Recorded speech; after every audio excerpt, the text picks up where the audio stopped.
বর্ষার সময় প্রচুর পরিমাণে শাপলা পাওয়া যায়। বন্ধুরা, আজ আমি তোমাদের সাথে শেয়ার করব চিংড়ি দিয়ে শাপলার তরকারি। তো চলো বন্ধুরা, দেখে নাও কিভাবে আজকে আমি এই রেসিপিটি তৈরি করলাম।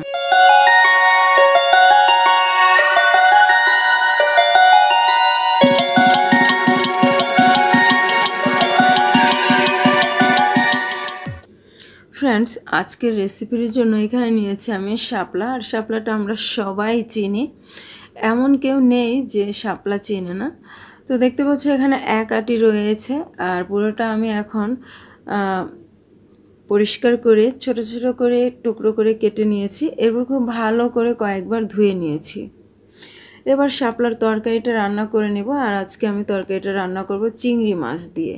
তো চুলায় প্যান বসিয়ে দিয়েছি, দিয়ে দিলাম পরিমাণ মতো তেল। এবার এর মধ্যে দিয়ে দেব 1 কাপ পরিমাণ পেঁয়াজ কুচি। এবার এর মধ্যে অ্যাড করে দেব লবণ। তো লবণটা দিয়ে দিলাম। এবার একটু নেড়ে চেড়ে পেঁয়াজটাকে হালকা ব্রাউন কালার করে ভেজে নেব। বন্ধুরা, যেহেতু আজকে চিংড়ি মাছ দিয়ে এই তরকারিটা রান্না করবো, সেহেতু এখানে তেজপাতা, গরম মশলা কিন্তু দেয়া যেতেই পারে, যার কারণে দিয়ে দিলাম তেজপাতা।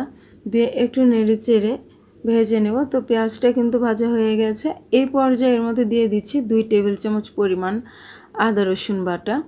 আর চিংড়ি মাছের মধ্যে একটু আদা রসুন বাটা বেশি দিলেই কিন্তু খেতে বেশ ভালো হয়।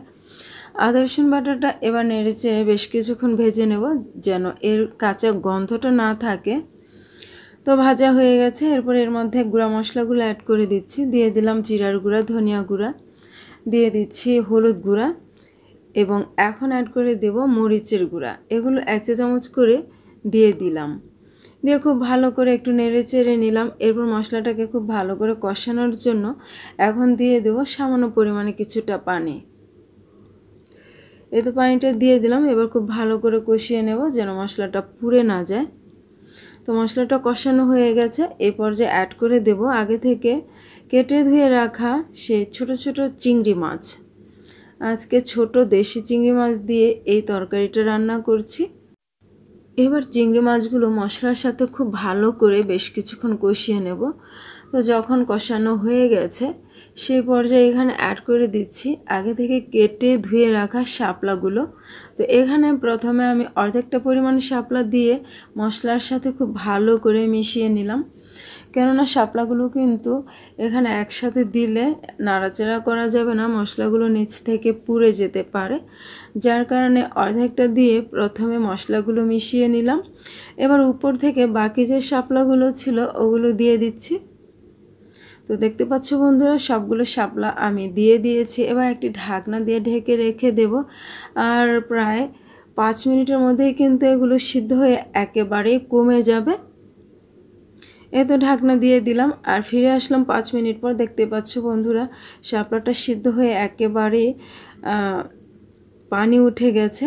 এই তরকারিতে কিন্তু আলাদা করে আর কোনো পানি দিতে হবে না ঝোলের জন্য। এবার নেড়ে চেড়ে খুব ভালো করে মশলাটা একটু মিশিয়ে নেব আর মাছগুলো উপরে উঠিয়ে দেব। এবার একটি ঢাকনা দিয়ে রেখে দেব প্রায় 10 থেকে 15 মিনিটের জন্য। তো 10 মিনিট পর আমি ফিরে আসলাম আর ঢাকনাটা সরিয়ে এর মধ্যে অ্যাড করে দিলাম 1 চা চামচ পরিমাণ ভাজা মশলার গুঁড়া। এর মধ্যে রয়েছে জিরা আর ধনিয়া গুঁড়া। মশলাটা দিয়ে আবার ঢাকনা দিয়ে আরও কিছুক্ষণ রান্না করে নিয়েছি। দেখতে পাচ্ছ বন্ধুরা, এই পর্যায়ে এর মধ্যে অ্যাড করে দেব 1 চা চামচ পরিমাণ গরম মশলার গুঁড়া।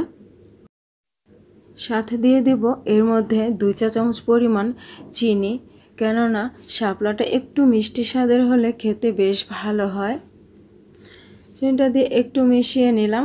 এবার ঢাকনা দিয়ে আরও কিছুক্ষণ রান্না করে নেব। তো প্রায় 2-3 মিনিট পরে আমি ঢাকনাটা খুলে এর মধ্যে অ্যাড করে দিলাম 2-3টির মতো গোটা কাঁচামরিচ। এতে করে খুব সুন্দর একটা ফ্লেভার অ্যাড হবে। এরপরে আরও 10 মিনিটের মতো রান্না করে নিয়েছি। দেখতে পাচ্ছ বন্ধুরা, ঢাকনাটা খুলে নিলাম আর ঝোলটা কিন্তু অনেকটাই শুকিয়ে গেছে। আর এতটুকু ঝোল আমি রেখে দেব।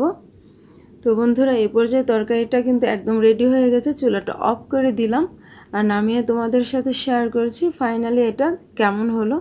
তো দেখতে পাচ্ছ বন্ধুরা, একটু সামনে থেকে দেখাচ্ছি চিংড়ি দিয়ে শাপলার তরকারিটা কতটা লোভনীয় হয়েছে। আর এই বর্ষাকালে এই শাপলার তরকারিটা খেতে কিন্তু ভীষণ টেস্টি হয়।